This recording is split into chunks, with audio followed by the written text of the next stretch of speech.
Hello বন্ধুরা, ইংরেজিতে honours পড়ার ভবিষ্যৎ কী? পুরো 4 বছর ধরে আপনাকে শেখানো হবে ইংরেজি সাহিত্য, ইংরেজি গল্প, ইংরেজি কবিতা, ইংরেজি নাটক। এখন আপনাকে চিন্তা করতে হবে যে আপনি কি এগুলো পছন্দ করেন? আপনার ইংরেজি গল্প শুনতে ভালো লাগে? ইংরেজি কবিতা পড়তে ভালো লাগে?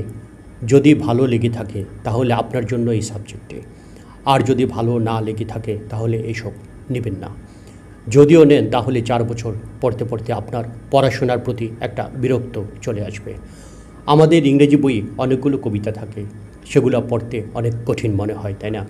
এই কঠিন ইংরেজি কবিতাগুলো পড়তে অনেকেই ভালোবাসে।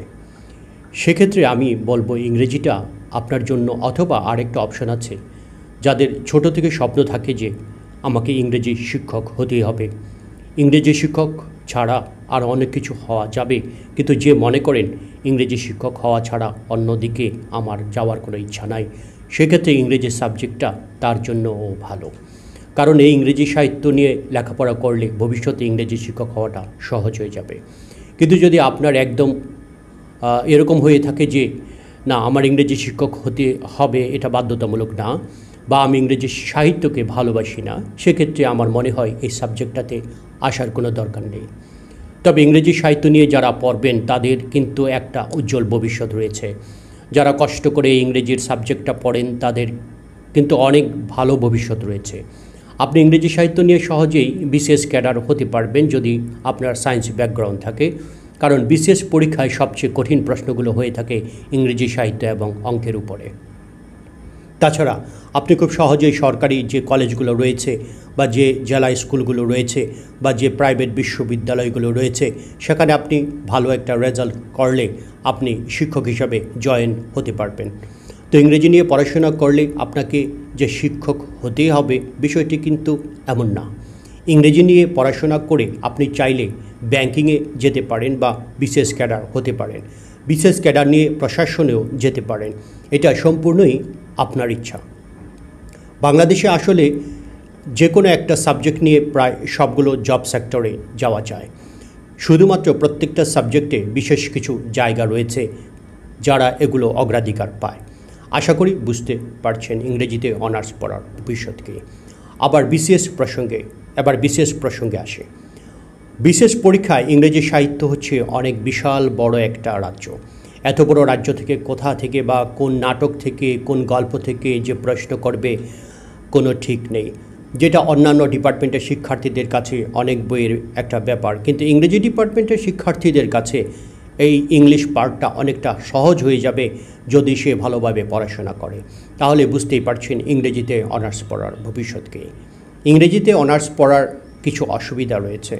ইংরেজিতে অনার্স পড়ার ভবিষ্যৎ কী এই সম্পর্কে কথা বলার এই পর্যায়ে আমি এই ডিপার্টমেন্টের কিছু সাধারণ অসুবিধা তুলে ধরব, যে অসুবিধাগুলো যদি আপনি কাটিয়ে উঠতে পারেন তাহলে আমার মনে হয় এই ডিপার্টমেন্টে আপনার ভর্তি হওয়া উচিত।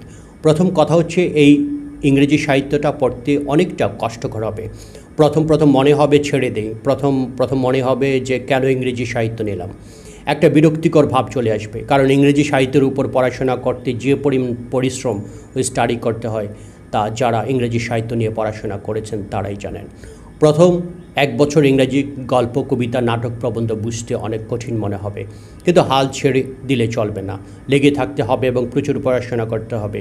ইংরেজি কবিতা দেখেন বা আমাদের বাংলা কবিতাগুলো দেখেন, রবীন্দ্রনাথ ঠাকুর, মাইকেল মধুসূদন দত্ত, এদের কবিতাগুলো দেখেন। বাংলা আমাদের মাতৃভাষা হওয়া সত্ত্বেও এদের কবিতাগুলো খুবই কঠিন লাগে, তাই না? কিন্তু ইংরেজি আমাদের বিদেশি ভাষা, তাহলে এই ভাষার কবিতা, গল্প, উপন্যাস বুঝতে হলে কতটুকু পরিশ্রম করতে হবে একটু আন্দাজ করা যায়। কিন্তু একটু লেগে থাকলে ইংরেজি সাহিত্যটা ক্রমান্বয়ে সহজ হতে থাকবে এবং একসময় বাংলা মাতৃভাষার মতো ইংরেজি ভাষাটা সহজের দিকে চলে আসবে। এগুলো বুঝতে গেলে আপনাকে অনেক পরিশ্রম করতে হবে, অনেক সময় দিতে হবে। তো এই লেখাপড়াগুলো অনেক কঠিন, এগুলো আয়ত্ত করে ভালো রেজাল্ট করাটা আরও অনেক কঠিন। অন্যান্য ডিপার্টমেন্ট থেকে আপনি খুব সহজে ফার্স্ট ক্লাস পেয়ে যাবেন, কিন্তু ইংরেজি ডিপার্টমেন্ট থেকে 2.00 পয়েন্ট পেয়েও সন্তুষ্ট থাকতে হয় অনেক সময়, যেটা আপনার পরবর্তীতে বিভিন্ন জব সেক্টরে অ্যাপ্লাই করার জন্য ন্যূনতম যে সিজিপিএ সেটাই থাকে না। পরবর্তীতে তাদের অনেক অসুবিধার সম্মুখীন হতে হয়। প্রত্যেকটা জব সেক্টরে অ্যাপ্লাই করতে গেলে ন্যূনতম একটা সিজিপিএ থাকে, তো অনেক সময় বেশিরভাগ শিক্ষার্থীদের সেই ন্যূনতম সিজিপিএ অর্জন করতে পারে না, ফলে তারা সেই জব সেক্টরে অ্যাপ্লাই করতে পারে না।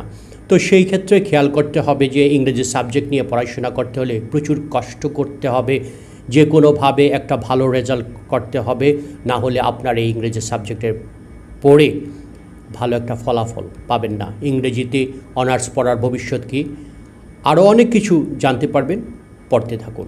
চাকরি ছাড়া যেসব কাজ করে টাকা ইনকাম করা সম্ভব ইংরেজি অনার্স করে, সেগুলো হচ্ছে ফ্রিল্যান্সিং করতে পারেন, ইংলিশ হোম টিউটর হতে পারেন, online English course, blog writing, book writing author, language translation, YouTube content maker, social media marketing, part time content writing, online consultation ইত্যাদি করতে পারেন। ইংরেজি অনার্সের পাশাপাশি যেসব স্কিল আপনাকে জানতে বা শিখতে হবে সেগুলো হচ্ছে Microsoft Word, Microsoft Excel, Microsoft PowerPoint, PDF formation, fast typing, graphics, video editing ইত্যাদি। অতএব অনার্সে পড়াশোনার পাশাপাশি এইসব স্কিল আপনাকে শিখতে বা জানতে হবে ভবিষ্যতে ভালো ক্যারিয়ারের জন্য। ইংরেজি অনার্সে যেসব বিষয় পড়ানো হয় সেগুলো হচ্ছে poetry, story, fiction, novels and linguistics, principles and methods of teaching, criticism, English history, cultural studies, media and film.